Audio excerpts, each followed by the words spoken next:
Hola chicos, ¿cómo están? Soy Néstor y en esta oportunidad vamos a ver cómo implementar las funciones de interés compuesto o también llamadas funciones financieras en Excel. ¿Ya? Bueno, todo esto parte por una fórmula, ya la fórmula del interés compuesto. ¿Cuál es? Nosotros vamos a tener cuatro variables acá en juego. Vamos a tener, por ejemplo, el capital final o CF, vamos a tener el capital inicial o CI, la tasa de interés o I y el número de periodos N. Ya entonces todo esto está dentro de la fórmula capital final igual capital inicial, factor de uno más tasa de interés y todo eso elevado a N. Ya entonces esto es útil, por ejemplo, cuando uno hace un depósito en el banco o ese tipo de cosas. Bien, entonces ya tenemos la fórmula del capital final. Ya, ahora veamos cómo se pueden deducir las demás fórmulas. ¿Ya? O sea, por ejemplo, conociendo tres de esas variables, ¿cómo conocemos la cuarta? ¿Ya? Entonces, por ejemplo, acá tengo capital final, ¿cierto? Que va a ser una función del capital inicial, la tasa y el número de periodos. Pero, por ejemplo, si ahora yo quiero despejar el capital inicial, es decir, despejar esa variable que está ahí, ya lo único que tenemos que hacer es simplemente tomar el capital final y ese factor uno más i elevado a n, pasarlo dividiendo, ¿cierto? Con lo cual vamos a obtener la fórmula capital inicial igual capital final dividido por uno más i elevado a n. ¿Ya? Esa es la fórmula del capital inicial o el valor actual. Bien. Posteriormente, también, ¿qué otras cosas tenemos? Por ejemplo, ¿cómo podemos sacar la tasa, por ejemplo, acá? Vamos a tener lo siguiente. Dentro de esta misma fórmula, tengo capital inicial igual capital final dividido por uno más i elevado a n, ¿ya? Pero ¿qué pasa si ese uno más i elevado a n yo lo paso hacia arriba, ¿cierto? Y el capital inicial lo paso hacia abajo. Y entonces voy a tener lo siguiente, voy a tener acá un cociente entre el capital final y el capital inicial, que sería eso de ahí, y que eso corresponde a uno más i elevado a n. Ya, partamos de esta base. Partimos de esa base, ¿cierto? Entonces, como yo tengo la variable i que está metida dentro de un paréntesis y todo eso está elevado a un n, entonces yo identifico ese n y voy a aplicar la raíz enésima en ambas partes de la expresión, ya para poder despejar la i, que es lo que me interesa. Entonces, si yo aplico la raíz enésima en esa parte y la raíz enésima en esa parte, ojo, la raíz enésima, no la raíz cuadrada, va a depender de n, vamos a tener lo siguiente, que uno más i, ¿cierto? Es lo mismo que la raíz enésima de cf dividido por c. Entonces ahora, ese uno que ustedes ven acá, si yo lo paso al otro lado de la igualdad, ya voy a tener despejado el i, que es mi objetivo. Tengo que la tasa se define como la raíz enésima del cociente entre el capital final y el capital inicial, todo eso, menos uno. ¿Ya? Eso corresponde a la tasa. Y finalmente, para el número de periodos, vamos a tomar esta misma ecuación, ¿cierto? Y acá vamos a meternos con logaritmos. Acá es donde el logaritmo cobra relevancia, ya, o sea, el logaritmo te sirve, uno de los distintos usos que tienen los logaritmos, es para poder deducir cuál es el número de periodos para poder hacer un determinado ejercicio de capital compuesto, ¿ya? Entonces, si nosotros aplicamos la definición de logaritmo, vamos a tener de que el logaritmo natural de base uno más i, ¿cierto? ¿Cierto? O sea, esto va a ser la base, ¿cierto? Ya que sería esto de acá, y esta otra parte que tenemos el cociente entre CF y CI, lo pongo acá, ¿cierto? Eso va a ser lo mismo que el exponente, ¿ya? Porque cuando aplicamos una ecuación logarítmica, lo que queremos calcular en este caso es la variable está en el exponente. Entonces acá yo ya identifico la base, ¿cierto? Identifico el argumento, ¿ya? Y eso va a ser lo mismo que el exponente, por definición. Entonces acá yo voy a tener logaritmo natural o sea, en verdad logaritmo, ya porque el logaritmo natural es base e, ya, pero acá vamos a hacer un logaritmo base uno más i, ¿cierto? Y eso de cf dividido por 6 igual a n. Pero cuando nosotros tenemos un logaritmo de una base que no es base 10 ni es base e, no es tampoco el logaritmo natural, podemos usar la propiedad de un cociente de logaritmos, ¿ya? Entonces vamos a tener acá de que Sn, ¿cierto? Es lo mismo que el logaritmo natural de lo que está dentro del paréntesis, eso de ahí, dividido por el logaritmo natural de lo que tenemos acá en esta base, ¿cierto? Es un cambio de base, ya, o sea, al final vamos a tener acá, esto es un logaritmo natural, ¿cierto? Y esto también es un logaritmo natural, y con eso podemos calcular, por lo tanto, el número de periodos. Ya, esa es la parte teórica. Empecemos con la parte de Excel. Para eso ya tengo este Excel donde acá explica cuáles son las variables. Tengo el capital final, capital inicial, tasa de interés y periodo de ahorro o número de periodos. Y ahí tengo estos cuatro cuadros, ya uno que está referido a lo que es el BF o valor final o capital final. Tengo el de la tasa, tengo el del NPER y tengo el del BA. Fíjense que los números son los mismos, pero a cada cuadro le falta un dato. Entonces, también tenemos acá dos columnas que son idénticas. Entonces, la idea es poder ejecutarlo tanto de la forma matemática, ¿cierto? Que son con las ecuaciones que tengo acá al lado, y también con la fórmula que viene por defecto en Excel. Entonces, en este caso, ¿cierto? Voy a calcular el capital final, el cual sería igual, sería el capital inicial, ¿cierto? La columna G lo voy a dejar para las funciones matemáticas y la H para las propias de Excel.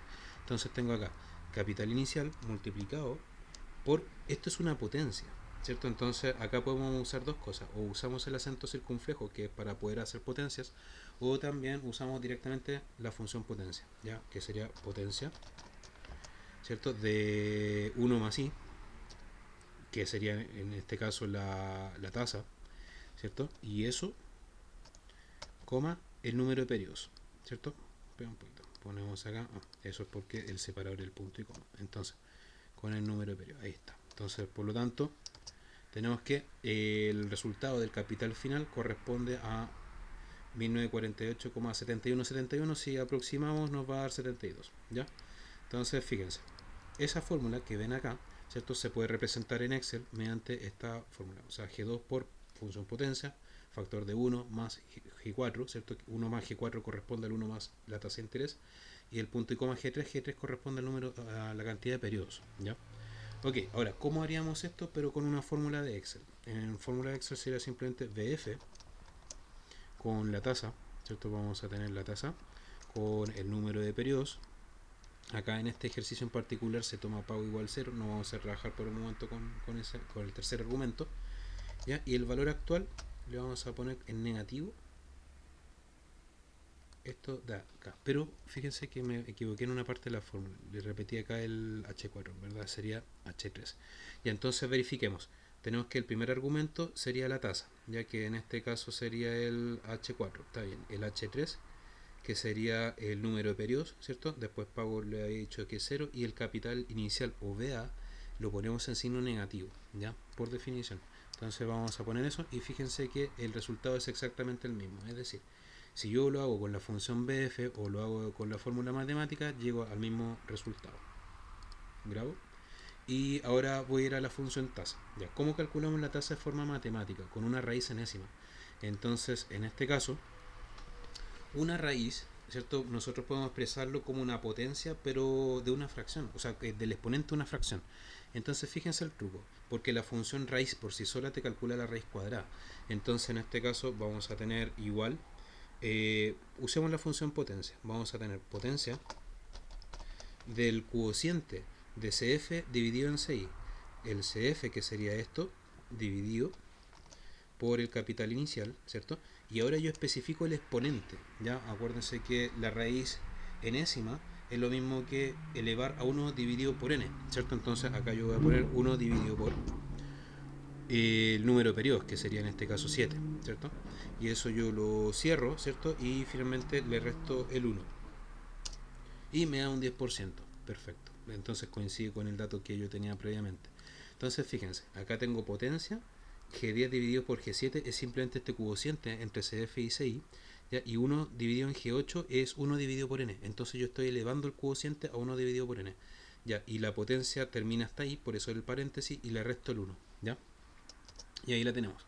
Por otro lado, hagamos la función tasa. Igual tasa, ¿cierto? Y me está pidiendo el número de periodos, después el pago, como le he dicho, es 0, después el valor actual le ponemos en negativo, ¿cierto? Y finalmente el valor final, vamos a probar acá, ya, me está dando una incoherencia, entonces le voy a quitar el menos, ya, ahí está. Entonces el que tiene que tener el menos en este caso es el BA, ¿ya? En este caso el BF, ¿cierto? Que sería la celda H10, ¿ya? No lleva el signo menos, ¿ya? Entonces con eso nos calzan las dos fórmulas, es decir, la que saqué mediante la raíz enésima y lo que hice mediante la función tasa. Saquemos el número de periodos. ¿Ya? Aprovecho de grabar. ¿Ya? Vamos al número de periodos, el cual es un cociente de logaritmos naturales, que sería en este caso igual ln, ¿cierto? Logaritmo natural, de CF dividido por 6. Sería CF dividido por 6. ¿Cierto? Cierro el logaritmo natural, le pongo el cociente, que sería esta raya larga de acá, ¿cierto? Y vuelvo a hacer un logaritmo natural, pero de 1 más la tasa de interés. Entonces 1 más la tasa de interés. Ya, entonces cierro. Ya, y me da 7,000, ya, pero si le quito los decimales, esto aproximadamente es 7, ¿no es cierto? Perfecto, ya, entonces ahí llegué al número de periodos mediante el cociente de logaritmos. ¿Ya? Y ahora voy a sacar el número de periodos, pero con la fórmula NPER. Entonces, saquemos igual NPER de la tasa, que en este caso es la I, ¿cierto? Con el pago, que sería 0, con el valor actual, que lo ponemos negativo, ¿cierto? Y el valor futuro, que sería en este caso el CF o capital final, ¿cierto? Entonces cierro y llego exactamente al mismo resultado. Por lo tanto, hasta el momento vamos súper bien. ¿Ya? Llegamos acá que el número de periodos corresponde a 7. Y finalmente el valor actual, ya que sería despejar el CI, ya de acuerdo a las fórmulas que vimos al comienzo del video. Ya, vamos a hacerlo de la siguiente manera. Vamos a poner igual capital final, ¿cierto? Que sería este de ahí, dividido por, esto es una potencia, ¿no es cierto? Potencia, dividido 1 más la tasa, ¿cierto? Que sería esto de acá, ¿cierto? Y eso tiene que estar elevado al número de periodos, que sería el n de ahí. Cierro, pum, y ahí está. Entonces me dio 1000. Entonces también coincide justamente con los datos que tengo originalmente. Y finalmente acá vamos a poner igual VA, ¿cierto? Usando las fórmulas propias de Excel para capital compuesto, con la tasa, ¿cierto? El número de periodos, que sería en este caso SDI, el pago, que sería 0, y en este caso me está preguntando por el valor futuro, ¿cierto? Que sería en este caso la celda H20, ¿cierto? Cierro y me da menos 1000. Ya, pero en este caso nos dio un número negativo. Ya, cuando te arroja un número negativo y queréis pasarlo positivo, bueno, hay múltiples formas. Lo multiplicáis por menos 1, o una forma, bueno, vamos a revisar si cambiándole ese, ya, si le cambio el valor futuro por negativo, me dan positivo. Aunque otra forma de hacerlo es usar la función ABS, la que usamos en la función pago, que sería el X entre las dos barritas. Entonces, para hacer la función valor absoluto, pones ABS, ¿cierto? Y encierras la función que te está arrojando en negativo. Entonces con eso nos quedó pero perfecto. Listo. Entonces, fíjense, acá estos cuatro cuadros, nosotros las celdas que están pintadas en verde, ¿ya? Son las que son números ingresados a mano, ¿cierto? Y la que está en naranja es donde rellenamos con la fórmula. ¿Ven? Entonces, si se dan cuenta en estos cuatro cuadros, hay una que es la incógnita. Y eso sería. Ya, entonces espero que se haya entendido el video. Ya, cualquier duda, mi correo en estos.valominoserroyo.com. Que estén muy bien, hasta la próxima. Chao, cuídense.